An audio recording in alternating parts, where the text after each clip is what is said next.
Muito boa tarde. É com grande alegria que aqui estou presente. Quero agradecer o convite endereçado pela Associação Espírita de Lagos, aqui na pessoa do Presidente da Direção, José António. Muito obrigada. É uma grande honra estar aqui presente, sobretudo na comemoração dos 110 anos de uma casa tão bonita e tão importante, não só para Lagos, mas eu diria para a comunidade algarvia no geral, e porque também o movimento espírita articula entre si, portanto eu diria a nível pelo menos nacional. Muitos parabéns à Associação Espírita de Lagos e que venham mais 110 vezes 110, metaforicamente falando, porque o que eu quero dizer há de infinito. Obrigado. Então, o que é o Espiritismo foi o tema endereçado ou sugerido pela direção da Casa. Nunca é demais falar sobre os conceitos base desta filosofia que nos une e também porque, reparem, 110 anos de casa em Lagos, mas a verdade é que em Lagos, se sairmos fora das portas da associação, embora a associação seja uma casa, uma instituição que articula muito bem com a sociedade que a envolve ou em que se integra, a verdade é que há muitas pessoas que ainda perguntam o que é o Espiritismo, se é que se perguntam, porque muitas vezes partem do princípio que sabem o que é, quando afinal não sabem lá muito bem o que é. Então, se me permitem, eu começaria por vos mostrar, ou para refletir um bocadinho convosco sobre o que é que não é o Espiritismo. O Espiritismo não é, ao contrário do que algumas pessoas possam advogar, um conjunto ou um conjunto de práticas divinatórias. Então, muitas vezes as pessoas associam a palavra espiritismo a feitiçaria, a bruxaria, a bolas de cristal, uma imagem que eu trouxe aqui, por exemplo, a cartomância, etc, etc, etc. Isso não tem nada a ver com o espiritismo. O espiritismo também não é uma atividade que resulte de uma atividade profissional. Ninguém numa casa espírita trabalha na casa espírita em contrapartida de uma remuneração, de um salário. Portanto, o que nós fazemos numa associação espírita tem a ver com o nosso tempo livre ou a forma como nós queremos usar o nosso tempo livre.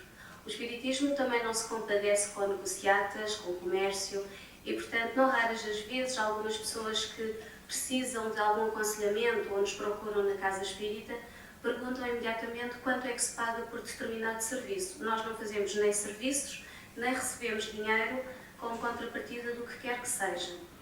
E também, ao contrário do que muitas pessoas pensam, o espiritismo não é algo que tenha a ver com invocação de espíritos. Muitas vezes as pessoas confundem espiritismo com práticas mediúnicas. Também, e curiosamente, o espiritismo não é o movimento espírita. O movimento espírita é o resultado de uma ação de um conjunto de pessoas circunscritas num tempo e num lugar, que tentam fazer o melhor que podem daquilo que entendem que aquilo que o espiritismo possa ser.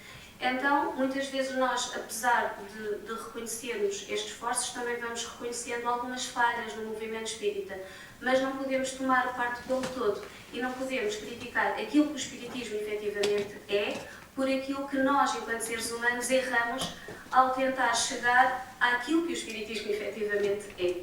Então, o movimento espírita é o ponto da situação em que o espiritismo, neste momento, se encontra e que muito provavelmente, eu espero que sim, melhorará.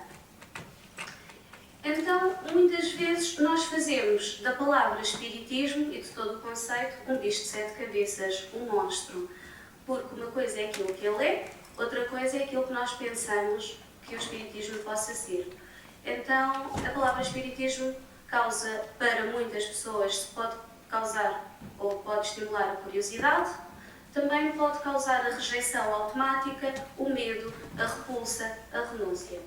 Isto porquê? Porque, primeiro, faz parte da natureza humana nós afastarmos do desconhecido.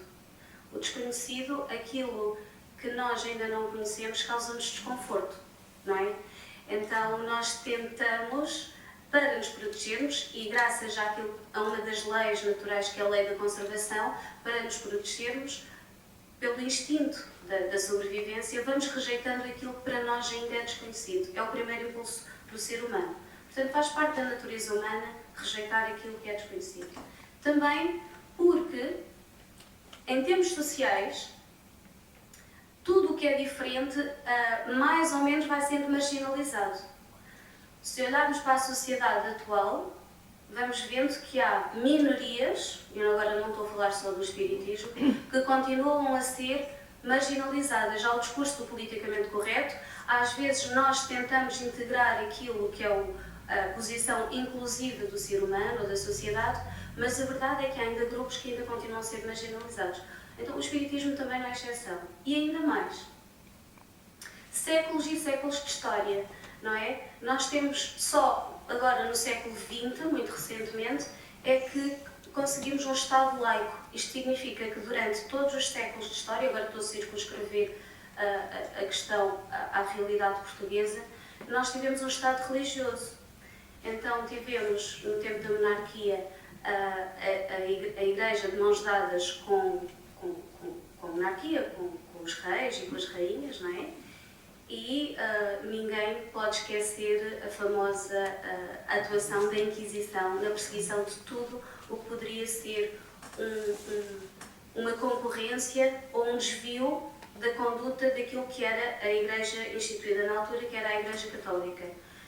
Mudamos para a República. Não durou muito tempo para que Estado e a Igreja se voltassem a unir e, portanto, temos a memória, se não for memória direta, pelo menos a história também não nos permite esquecer, a relação entre o Estado Novo e a Igreja Católica e, portanto, mais uma vez, a obrigatoriedade de seguirmos determinada conduta religiosa e olharmos de lado para tudo o que fosse diferente. Então, estou a pensar na igreja dentro do cristianismo, tínhamos o catolicismo, mas todas as ramificações do cristianismo, não é? Os evangélicos, testemunhas de Jeová, os espíritas, eram vistos como uns desvios e, portanto, eram realmente perseguidos com direito à prisão e tudo. Será o espiritismo, então, uma seita? Será o espiritismo uma religião? Eu diria que sim e diria que não. E vou-vos explicar porquê. Depende da forma como nós olhamos à palavra e definimos a palavra. Em termos etimológicos, o significado original da palavra seita significa tudo o que se desvia do padrão religioso. Se o padrão religioso é efetivamente o catolicismo, a Igreja Católica, então todos os grupos que se afastam e, portanto, todos estes grupos heréticos que veem a relação do ser humano com Deus de uma forma diferente, acabam por ser seitas. Então, sim, o espiritismo será uma seita. O problema é toda a carga negativa que está imbuída nesta palavra. Então, se eu aceito uma determinada religião como a religião verdadeira, todas as outras são uma fraude, são um desvio, são um atentado ao bem. Então, a palavra seita adquire uns contornos bastante negativos. E por isso, eu, pessoalmente, quando falo do espiritismo, digo que o espiritismo não é mais uma seita. Se cada pessoa que integra aquilo que eu, pessoalmente, possa achar que seja uma seita, qualquer uma dessas pessoas vai negar que seja integrante, membro de uma seita, não é? Portanto, isto é tudo muito relativo. Será o espiritismo uma religião? Allan Kardec diz que sim e diz que não. E eu digo que sim e digo que não, mas lá para fora eu digo sempre que não. Porque nós associamos a palavra religião à palavra culto, não é? Com as hierarquias, com os dogmas, com os rituais, com os paramentos. O espiritismo não vive disso. Não há dogmas, não há rituais, não há paramentos, não há hierarquias. Mas o espiritismo permite este religar, este reunir o ser humano com a divindade, com a espiritualidade. E é nesse sentido que o próprio Allan Kardec, de quem eu já vos vou falar daqui um bocadinho, diz que sim, que o espiritismo pode ser considerado uma religião. Assim, e permitam voltar aqui um bocadinho para trás, quando nós vemos estas discussões que às vezes azedam no seio do movimento espírita, Podemos então sorrir, porque realmente toda a gente tem razão, depende da perspectiva como a palavra é vista. E o próprio Livro dos Espíritos já nos alerta para esta situação, que é cuidado com a importância ou a força que vocês atribuem às palavras, porque as palavras resultam de uma atividade humana, não é? É a tradução do pensamento humano em algo simbólico. E as palavras, a linguagem humana é muito imperfeita e gera muita confusão. E, portanto, muitas vezes as nossas zangas, as nossas discussões nascem de mal-entendidos devido à própria linguagem. Aquilo que o emissor quer transmitir, muitas vezes não é devidamente recepcionado por aquela pessoa que ouve ou lê. Nascem as más interpretações, as confusões, os mal-entendidos e as zangas. Então, continuando. Sim, o Espiritismo é uma seita. Não, o Espiritismo não é uma seita, não é uma religião. Sim, é uma religião. Usem as palavras como entenderem, mas agora de forma consciente. Então, o que é o Espiritismo? O Espiritismo é uma doutrina espiritualista, ou seja, é uma doutrina que parte do princípio que nós somos mais do que matéria. Há a essência espiritual e, portanto, nós, espíritas, somos espiritualistas. O Espiritismo é uma doutrina espiritualista, mas nem todos os espiritualistas são espíritas. Portanto, espiritualista é toda a pessoa que acredita, ou que sabe, ou que tem a convicção de que a realidade não se manifesta só em termos físicos e materiais, mas que ultrapassa essa dimensão e, portanto, a realidade espiritual é uma realidade.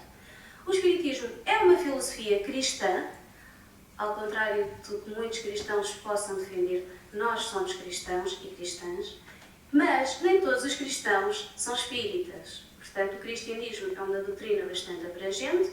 Nós somos cristãos porque seguimos os ensinamentos de Jesus Cristo. A forma como nós entendemos Jesus Cristo é que vai diferir e muito das outras religiões, doutrinas, filosofias cristãs, e por isso nem sempre, ou quase nunca, ou poucas vezes, somos aceitos como cristãos. O Espiritismo é uma ciência que também se socorre da mediunidade, mas, e aqui é que se gera muita confusão, nem todos os médiuns são espíritas. Então, quando há mediunidade, não significa que haja espiritismo. E quando há espiritismo ou prática espírita, não significa que haja prática mediúnica. Uma casa espírita pode ser aberta e pode funcionar perfeitamente sem qualquer atividade mediúnica. Já lá vamos. Então, um pouco de história, e sem querer amassar-vos muito, penso que todos nós já ouvimos, se não ouvimos, de certeza que vão ouvir no futuro, porque é uma frase recorrente, que a Bíblia proíbe expressamente o Espiritismo. Já ouviram falar sobre isso? Já ouviram. A Bíblia proíbe expressamente o Espiritismo. Fui procurar onde é que a Bíblia proíbe expressamente o Espiritismo e uma das referências é o livro do Levítico, que é o terceiro livro do Antigo Testamento, escrito no século... Pronto, agora estas balizas são discutíveis, está bem? Mas de acordo com as minhas pesquisas, entre os séculos VII e IV a.C. E que este livro reproduz partes dos discursos de Deus a Moisés no Monte Sinai. Isso terá acontecido entre os séculos XVI a XIII a.C. Então, nessa altura, pelos vistos, o Espiritismo era proibido. Mas a palavra Espiritismo surge só no século XIX, em 1857, para ser mais exato, ou pelo menos em 1857 é apresentado ao público, e em França, que era um país que no tempo em que o Levítico foi escrito, não existia. O que a Bíblia condena, e não vamos falar muito sobre isto, mas tendo em conta o contexto daquilo que estava a acontecer na altura, eram algumas práticas mediúnicas. Cá está, as pessoas confundem mediunidade com espiritismo. Algumas práticas mediúnicas. E o espiritismo, como nós já vimos, ou pelo menos eu tentei mostrar, não se esgota na questão mediúnica. Portanto, a Bíblia não pode proibir o espiritismo. O espiritismo surge, sim, em 1857, com a publicação do primeiro livro da codificação espírita, que é o Livro dos Espíritos, compilado por Allan Kardec e em França. E o que é que esta palavra significa? Vamos olhar para Allan Kardec e o que é que ele dizia? Allan Kardec, então, é aquela pessoa que não é nenhum guru, não é nenhum profeta, como as pessoas dizem. Quem é que é o vosso profeta? Quem é que é o vosso Deus? Quem é que é o vosso guru? Então esse é Allan Kardec. Allan Kardec é a pessoa que conseguiu reunir as informações em 5 volumes, que nós vamos chamar de codificação espírita, mas que não nos proíbe, nem nos alerta para a não leitura dos Evangelhos, da Bíblia, não é? Portanto, é uma forma de nós entendermos as Escrituras cristãs de uma outra forma, de uma forma ainda mais abrangente. Este Allan Kardec escreve, portanto, sente esta necessidade de dar um novo nome às coisas. E ele explica, para as coisas novas necessitamos de palavras novas, pois assim o exige a clareza da linguagem. Era um homem muito rigoroso, era um homem que procurava racionalizar tudo o que poderia levantar dúvidas e, em termos de linguagem, ele queria deixar tudo muito bem explícito para depois não haver dúvidas em relação àquilo que ele queria apresentar de novo ao mundo. Então ele diz para evitar a confusão inerente aos múltiplos sentidos dos próprios vocábulos. Então a palavra espiritismo surge como um neologismo de Allan Kardec. A doutrina espírita ou o espiritismo tem por princípio as relações do mundo material com os espíritos. É assim que ele vai definir. E noutro livro, portanto aqui eu estou a fazer a citação do primeiro livro da codificação, o Livro dos Espíritos, num outro livro que sintetiza aquilo que o espiritismo é, ele explica que é a ciência que trata da natureza, da origem, do destino dos espíritos, assim como das suas relações com o mundo corporal. Portanto, o espiritismo é aquela doutrina que, percebendo que existe um mundo corporal, um mundo físico e um mundo espiritual, como é que estes dois mundos se podem relacionar um com o outro? É isso, o espiritismo. É claro que é um bocadinho mais, mas sinteticamente é isto. E Kardec vai fazer uma pesquisa para tentar mostrar, para tentar perceber primeiro o que é que está a acontecer, que ele consegue observar, e para explicar ao mundo as conclusões a que chega dessa sua pesquisa. E ele apresenta o espiritismo ao mundo, consegue perceber que há pessoas que aderem a esta nova filosofia, mas obviamente também surgem muitos, e não são poucos, os contraditores do espiritismo. E ele explica no Livro dos Espíritos, ele tenta no Livro dos Espíritos responder a algumas das objeções destes contraditores, examinando o valor das razões em que se apoiam. E ele vai falar do fenómeno das mesas girantes, que foi o fenómeno que o levou a esta descoberta. No século XIX houve o boom de aquilo a que se chama, aquilo que ficou convencionado, chamado o fenómeno das mesas girantes. Objetos, e sobretudo mesas, que se mexiam parecendo ser por vontade própria e que respondiam a perguntas colocadas pelas pessoas que ali estavam presentes. Aquilo começou a ser tão recorrente que havia a organização de eventos, portanto, tornou-se uma moda, era uma moda do século XIX, ir a estas sessões que na altura não eram espíritas. Era engraçado ver mesas a responderem às questões feitas pelas pessoas. Allan Kardec foi convidado por um amigo, também ele cético, a conhecer estes fenómenos. Ele disse, bom, não acredito em nada disto, mas eu vou lá ver o que é que será que está a acontecer por lá. E ele realmente constatou que estas mesas girantes respondiam às perguntas, levantavam-se, deslocavam-se, havia ruídos assim inusitados.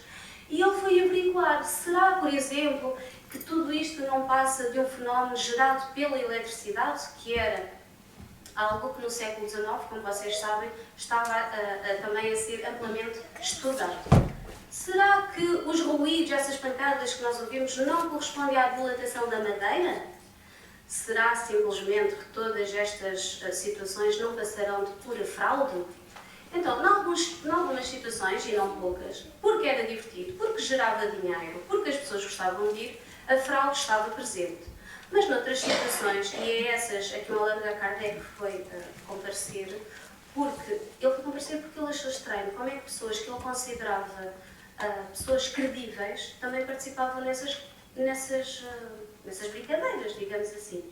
Então foi lá ver o que é que acontecia, também por causa da credibilidade das pessoas que estavam lá envolvidas, e chegou à conclusão que não era fraude coisíssima nenhuma. Este é o momento em que as pessoas que não acreditam no espiritismo riem ou se riem. Não era fraude, como assim? E ele vai explicar porquê. Desculpem o tamanho do texto, mas eu não quis cortar porque esta explicação é muito interessante e é retirada da Revista Espírita, numa resposta que Allan Kardec vai dar ao príncipe Guy, põe só ali o Guy, que lhe tinha endereçado algumas questões sobre o espiritismo. Basicamente o que ele deve ter perguntado foi, afinal, o que é isto do espiritismo? E ele explica, os espíritos por vezes revelam a sua presença por meio de efeitos materiais. Esses efeitos nada têm de sobrenatural. Portanto, nós às vezes falamos o sobrenatural, ele diz nada disto é sobrenatural. Só nos parece sobrenaturais porque repousam sobre bases fora das leis conhecidas da matéria. Uma vez conhecidas essas bases, os efeitos entram na categoria dos fenómenos naturais. Portanto, deixa de ser sobrenatural quando nós encontramos uma explicação científica para aquilo que até então nós não conseguimos explicar, não é? Então passa a ser natural. Desculpem, isto está um bocadinho pequenino, deixem-me só aumentar aqui para o volume.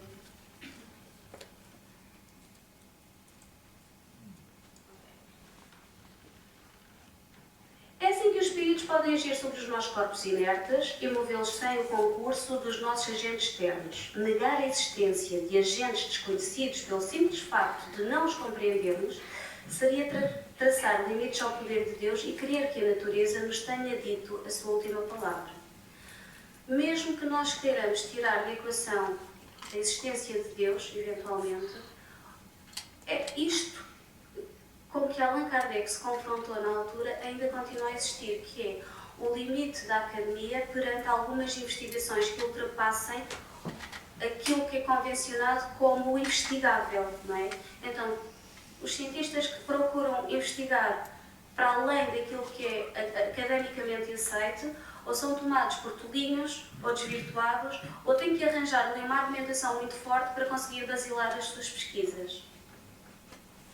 Continuando, ele diz que todo o efeito tem uma causa. Foi assim que Allan Kardec começou a concluir, chegou à conclusão de que, para efeitos inteligentes, ou seja, de mesas que respondiam de forma inteligente a questões colocadas pelo ser humano, então a causa tem de ser inteligente. Que causa seria essa? Humanos a manipular de forma fraudulenta as mesas ou outras entidades? Então é ilógico negar a causa pelo simples facto de que é desconhecida. Se todo o efeito tem uma causa, todo o efeito inteligente deve ter uma causa inteligente. Quando vemos as peças do aparelho telegráfico produzirem sinais que correspondem ao pensamento, não concluímos que elas sejam inteligentes. Ele agora dá o exemplo das máquinas, não é? As máquinas operam ações ditas inteligentes. Vamos tirar aqui o sujeito. Não são as máquinas que operam. As máquinas correspondem a comandos humanos que as fazem produzir efeitos inteligentes, não é? Então, este telegráfico não é movido por uma inteligência. Responde ao impulso inteligente que é humano. Dá-se o mesmo com os fenómenos espíritas. Se a inteligência que os produz não é nossa, então, de alguém há de ser. Alguém que não sejamos nós. Nos fenómenos das ciências naturais, ele agora vai comparar com as ciências naturais, não é? Aquelas que são comumente aceitas. Agimos sobre a matéria inerte e a manejamos à nossa vontade. Nos fenómenos espíritas, agimos sobre a inteligência que dispõe de livre-arbítrio e não se submete à nossa vontade. Então, aquilo que pode ser reproduzido em um laboratório nas ciências ditas exatas não pode ser submetido ao laboratório na ciência espírita, porque o objeto de estudo, tendo vontade própria, pode não querer sujeitar-se a qualquer tipo de análise naquele momento ou naquela hora, o que quer que seja. Então ele chega a esta conclusão. A ciência vulgar é incompetente para julgar os fenómenos espíritas, porque eles são diferentes dos fenómenos comuns. É imperioso, então, que nasça uma nova ciência que se ocupe desta fenomenologia espiritual, espiritualista, espírita, digamos assim. O espiritismo tem esta base científica, embora nós possamos compreender que a academia, Portanto, a ciência pura não aceita o espiritismo como uma ciência. Se nós vamos pesquisar nos sites não espíritas, vamos ver que o espiritismo é considerado uma pseudociência, mas toda a investigação que sustenta o princípio espírita parte de um raciocínio e de uma investigação científica e, sobretudo, de observação e experimental. Mas não se esgota, o espiritismo não é apenas uma ciência. O espiritismo baseia-se no conhecimento científico para poder sustentar toda uma filosofia, porque é muito aborrecido que todos nós temos uma filosofia pela qual possamos reger a nossa vida baseada em factos que sejam irreais, ou falsos, ou não é? Ou fruto da nossa imaginação. Então constrói-se toda esta filosofia, ou consolida-se toda uma filosofia cristã, mas já à luz destas evidências científicas. Portanto, a reflexão sobre a essência da existência, sobre a essência da vida, sobre a essência da natureza humana, acaba por ganhar novos contornos. E qual é o resultado prático? O resultado prático é a questão ética, moral, a que muitos vão chamar a questão religiosa, que é o que é que eu, enquanto ser humano, tendo em conta as evidências científicas e toda uma filosofia que nasce ou se consolida a partir dessas evidências científicas, faço enquanto ser individual, ser social e, portanto, como é que eu vou gerir e orientar toda a minha vida em termos de valores. Então, o espiritismo vai promover um comportamento em função dessas conclusões científicas, mas não impõe. A própria pessoa chega a determinadas conclusões e transforma-se por si só.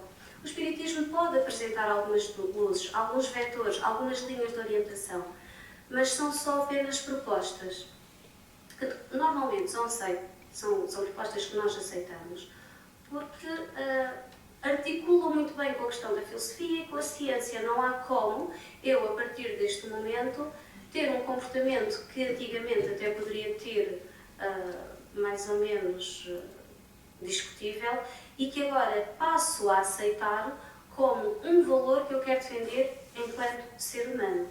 Então o espiritismo é muito útil nisso. Precisamos do espiritismo para ser boas pessoas? Não. Há boas pessoas, muito boas pessoas, que nem acreditam em nada disso. Mas o espiritismo ajuda e muito, por exemplo, pessoas como eu, que ainda precisam deste tipo de orientação para serem boas pessoas. Então, temos alguns pilares base, os chamados princípios fundamentais do espiritismo. Para se ser espírita ou para se falar de espiritismo, temos que perceber que é uma doutrina espiritualista e que parte desta ideia de que Deus é uma certeza. Deus existe. Que nós somos mais do que um corpo, somos feitos de matéria espiritual, de não matéria, somos espíritos, e que temos muitas existências. Portanto, a pluralidade de existências, que comumente é conhecida como a reencarnação. Eu sou um espírito, tenho uma vida e tenho várias reencarnações. Eu, como espírito, posso comunicar com outros espíritos reencarnados, como estou a fazer agora, mas também espíritos sem carne, espíritos desencarnados, espíritos, aquilo que nós normalmente chamamos por espíritos, não é? Espíritos somos todos nós, mas espíritos que não vemos, ou só alguns veem, ou só alguns ouvem. Então, essa comunicação também é possível. E a questão da pluralidade dos mundos habitados é também uma certeza para todos nós. A vida existe em todos os planetas. A forma como essa vida se manifesta é que nós ainda não sabemos. E, portanto, a matéria tem vários graus de visibilidade, digamos assim, de espessura, se quisermos.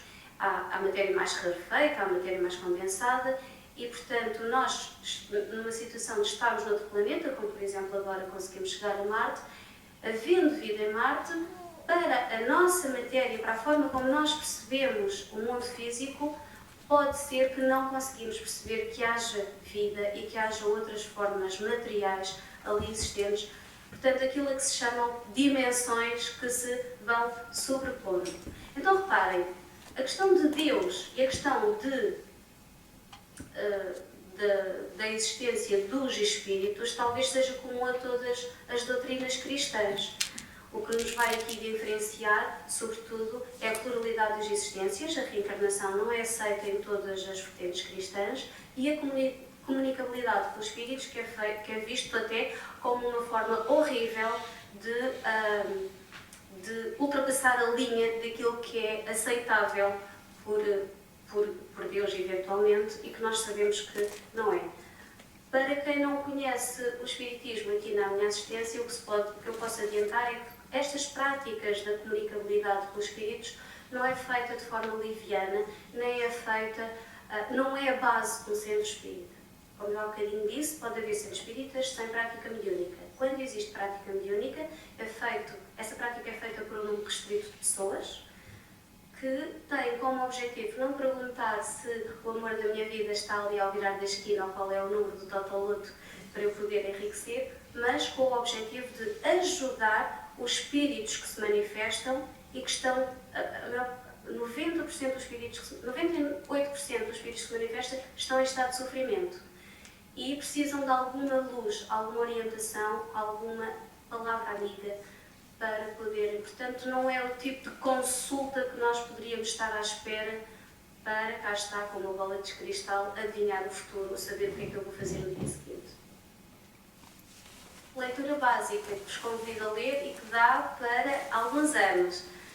Codificação Espírita, para começar, compilado por Allan Kardec, não foi escrito por ele, foi compilado por ele, consiste na reunião das entrevistas que ele foi fazendo aos espíritos com os quais ele se comunicou através de um número alargado de médiuns.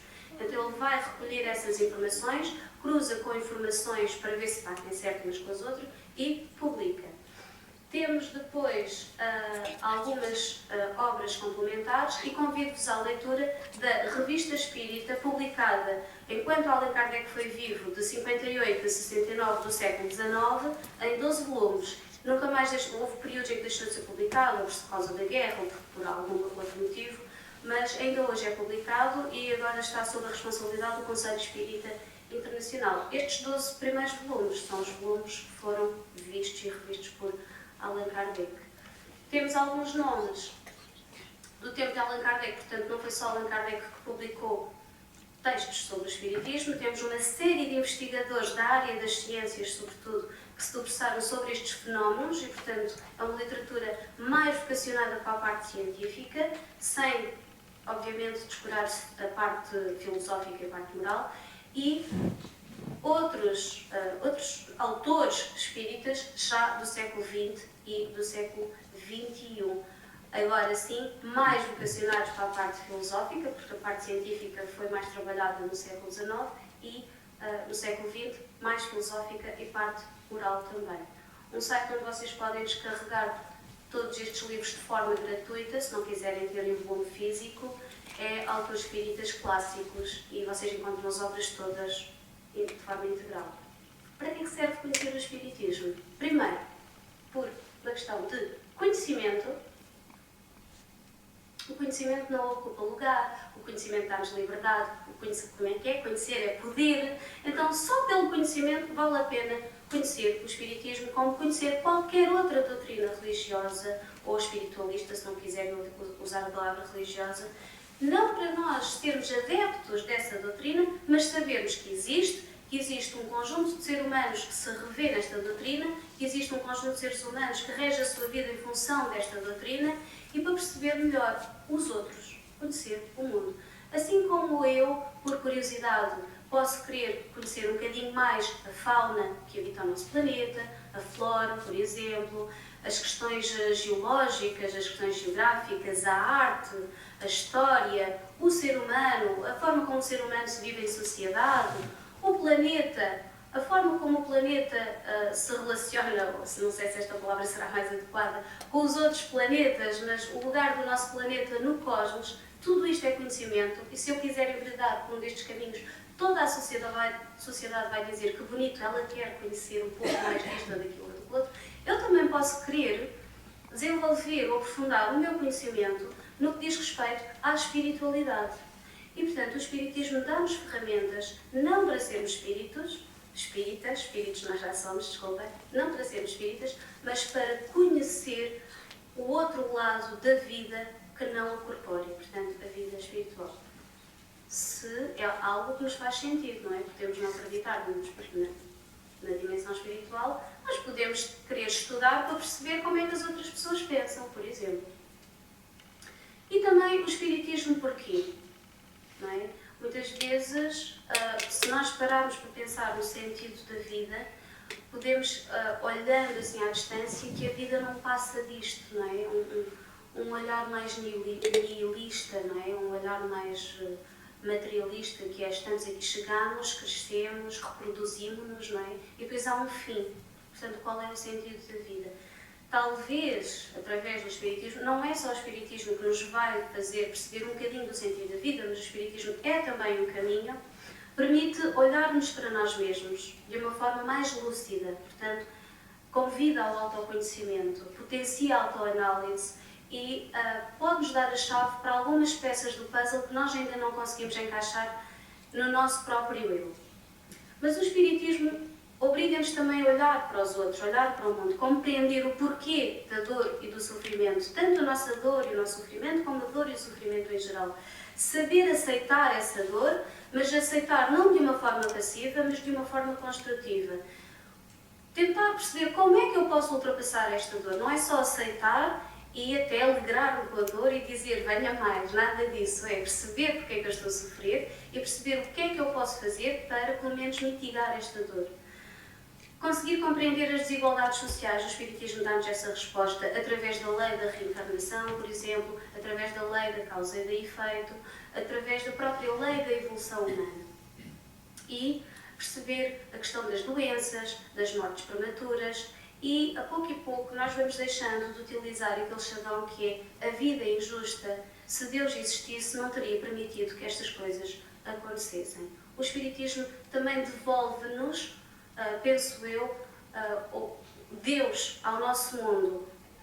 Poderíamos pôr em causa a existência de um Deus todo-poderoso, soberanamente bom e justo, e olhar para a terrível realidade que nos circunda, talvez começássemos a pensar que ou nós não estamos a perceber bem a coisa, ou Deus não existe, porque não pode ser um Deus justo, bom, sereno, amigo. O Espiritismo ajuda-nos a perceber que Deus existe e porque é que estas coisas acontecem.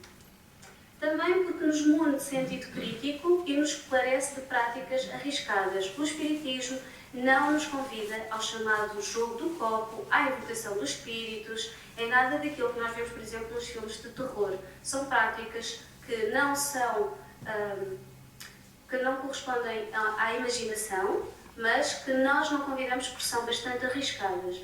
Permite-nos diferenciar o que o Espiritismo é de outras práticas que os leigos confundem. Portanto, conhecer o Espiritismo também ajuda-nos a perceber o que é o Espiritismo e o que é que o Espiritismo não é mesmo. E também para tomarmos decisões conscientes. Por exemplo, e continuamos a discutir na nossa sociedade a questão da legitimação ou não de um aborto, da eutanásia, se eu, sendo dona da minha própria vida e se estou em sofrimento, se me é legítimo suicidar-me porque já não aguento a dor porque estou a passar, e se tenho a liberdade de encontrar mundos alternativos e muito melhores através do acesso a drogas e a álcool, etc, etc, etc. O Espiritismo ajuda-nos a perceber se devemos ou não ir por esse caminho e quais são as eventuais consequências. O Espiritismo ajuda-nos a encontrar o céu e o inferno em cada um de nós e a relembrar que o céu e o inferno não existem, são metáforas e convida-nos a olhar metaforicamente também para o mundo. E ainda, aquilo em que eu se calhar mais me sinto confiante no Espiritismo é ter a certeza do futuro e a certeza de que neste presente eu estou a preparar a minha viagem dia após dia para um futuro que eu não conhecendo também já não me assusta tanto quanto isso. Portanto, ser espírita, e a minha mãe diz muitas vezes, para que é que eu preciso ser espírita ou conhecer o espiritismo, basta-me ser boa pessoa e morrer em paz. É verdade. Mas eu sabendo o que está do outro lado, eu, por exemplo, posso-vos dizer, se vocês, quando desencarnarem, se sentirem muito desconfortáveis por algum motivo, uma coisa boa é pedir ajuda à entidade espiritual que vocês mais admiram. Eu chamaria Jesus, por exemplo, mas também posso chamar a minha mãe, se já estiver nessa altura daquele lado, ou alguém de quem eu gosto muito. A ajuda nunca nos é negada e, portanto, confiar que a ajuda poderá chegar. Mas, obviamente, que eu desejo que, quando nós desencarnarmos, encontremos assim um plano espiritual cheio de flores e assim muito sol e, não sei, tudo aquilo bom que vos possa vir à mente. Ser espírita, as letras estão aqui um bocadinho pequeninas, eu vou ler.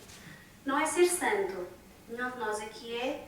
Não há nenhum santo que tenha sido espírita, nem mesmo aqueles que nós consideramos os grandes representantes do espiritismo. Eu estou a pensar no Chico Xavier, que raia ali aquilo que nós possamos pensar que seja a santidade, mas todos nós temos os nossos defeitos como seres humanos. Reconhece o verdadeiro espírita pela sua transformação moral e pelo esforço que faz para domar as suas más inclinações. Mas eu, para perceber que tenho más inclinações, eu tenho que perceber o que é que são más inclinações. O espiritismo ajuda-me a perceber isso. E, portanto, todos os anos o que eu faço é uma lista das minhas más inclinações, são muitas, e eu, no final do ano, se conseguir superar 2, já fico muito feliz, por exemplo. Então, ser espírita é tentar ser uma melhor pessoa. E, cá está, nós não precisamos de ser espíritas para sermos boas pessoas. Precisamos é de amar. Esta frase de Chico Xavier é representativa disto, não é? O Allan Kardec escreveu uma vez, fora da caridade não há salvação. Nós não vamos encontrar paz fora da caridade. Ele não escreveu fora do espiritismo. Portanto, o espiritismo é uma religião, seita, se quiserem, uma doutrina espiritualista que abre portas para o mundo. Convida-nos, sobretudo, a sermos boas pessoas, a sermos caridosos. As caridades no sentido de amar o próximo e amar-nos a nós mesmos. E, portanto, fora do amor não há salvação.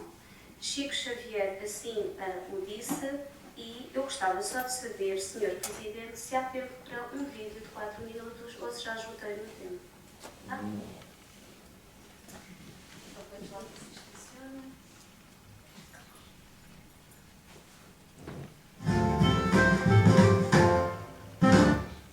Conhecem o site Amigos da Luz? O canal dos Amigos da Luz? Pronto. Há aqui um pequeno vídeo que nos mostra de forma humorística o que é o espiritismo. Então, gente, esse job é pra ontem. A deadline tá em cima. A gente precisa fechar, resumir uma ideia, um conceito, alguma coisa. O briefing que a cliente passou é que a gente resuma em um objeto o que é o espiritismo. Algo que sintetize a ideia, sabe? Vocês são os melhores da minha equipe e eu espero que vocês tenham me trazido algo. E aí? Eu achei até muito fácil, no instantinho eu pensei logo no objeto. Um telefone? Sim, porque quando eu penso em espiritismo, eu penso logo na minha avó. Ela é espírita? Espírito? Vovó já morreu faz tempo, eu sinto uma saudade dela imensa. Mas então, o espiritismo pra mim é isso, sabe? É você poder pegar o telefone e entrar em contato com a pessoa morta. O espiritismo pra mim é telefone. Uma forma de eu falar com vovó linda no coração. Mediunidade, telefone, tudo bem, faz parte, mas isso sintetiza o que é o espiritismo? Então, a gente pode botar um óculos escuro e uma boina nele e ele vai virar o Telechico. Não tem mais pra dar uma ideia? Então, eu trouxe isso aqui. Não sei, mas pra mim esse é o objeto que representa mais o espiritismo. Um remédio. Lembra que eu tomava ele quando eu tive aquela úlcera horrível? Então, sumiu. E o médico não soube como explicar. Mas eu sei, né, gente? Eu passei por uma cirurgia espiritual. O espiritismo é cura. Remédio, telefone, tudo bem, são ideias razoáveis, mas acho que a gente já tá num lugar comum, a gente pode mais do que isso. Eu tive uma ideia. Por que a gente não pega o telefone, aí pega o microfone da palestra, coloca aqui, ó, aí vira o Disque Valdo Franco. Essa foi ótima. E essa ideia não é boa, não esquece o telefone. Gente, por que você não tem suas próprias ideias então? É uma pessoa grossa, né? Na verdade, eu ia deixar elas pro final, mas já que vocês perguntaram, eu tive uma ideia. O livro dos espíritos. Essa não é a base de tudo? Então, Kardec, conhecimento, estudo. O livro dos espíritos é o que melhor representa. Faz sentido.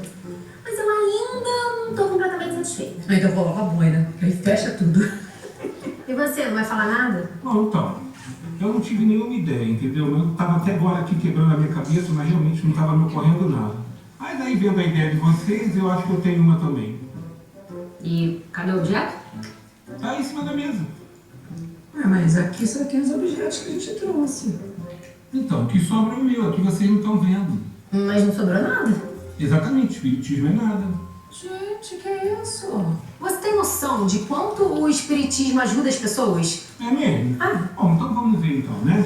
Bom, alguns buscam só a comunicação com os entes queridos que já se foram. E quando conseguem, vão embora, né? Outros, a cura do corpo físico. Quando conseguem, vão embora. Outros compram os livros, mas esquecem nas estantes. Né? E aí, o que sobra em cima da mesa? Nada.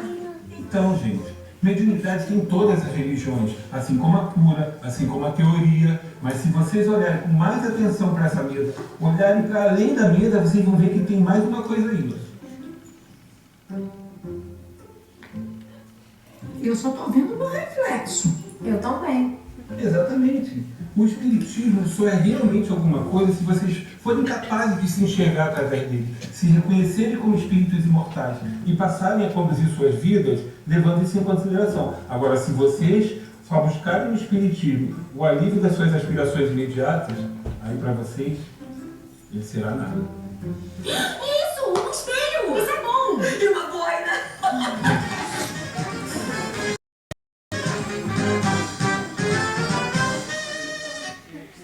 Pronto, concluo só reafirmando que o Espiritismo é um convite à alegria, é um convite ao amor, é um convite ao carpe diem, aproveitemos a nossa vida ao máximo, porque vida é verdade, temos uma, mas cada existência também, cada reencarnação é só uma, aproveitemos-la ao máximo. Na próxima já não serei Denise, nem serei aquilo que eu sou hoje, ou serei aquilo que eu sou hoje, mas de uma outra maneira. E aprender também o máximo com a vida, porque às vezes as nossas vidas, eu estou a dizer aproveitar ao máximo a vida, porque a minha vida é boa, mas há pessoas que não têm uma vida assim tão boa. Então olhar para essa vida como uma catapulta para a aprendizagem, como preparação para o futuro. Fica aqui o meu convite à alegria e ao amor. Obrigada.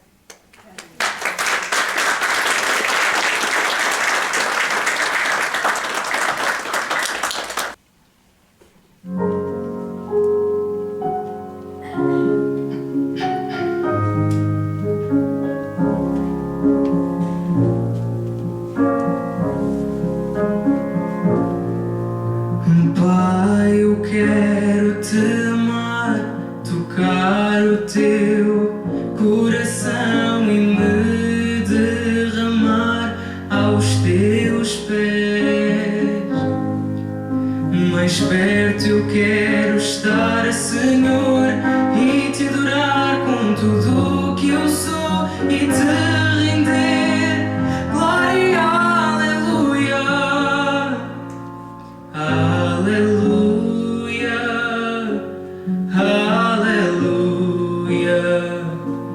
aleluia, aleluia.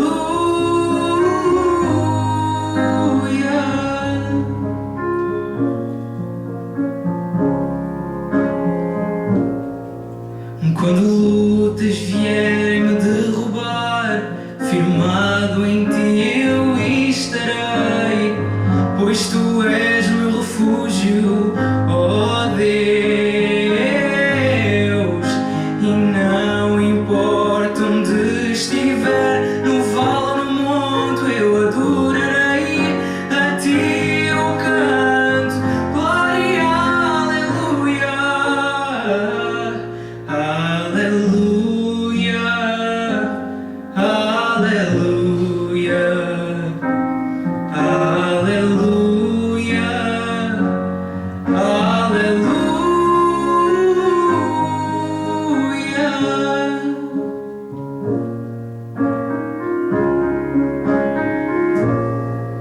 Senhor, eu preciso do teu olhar, ouvir as batidas do teu coração, me esconder nos teus braços, ó Pai.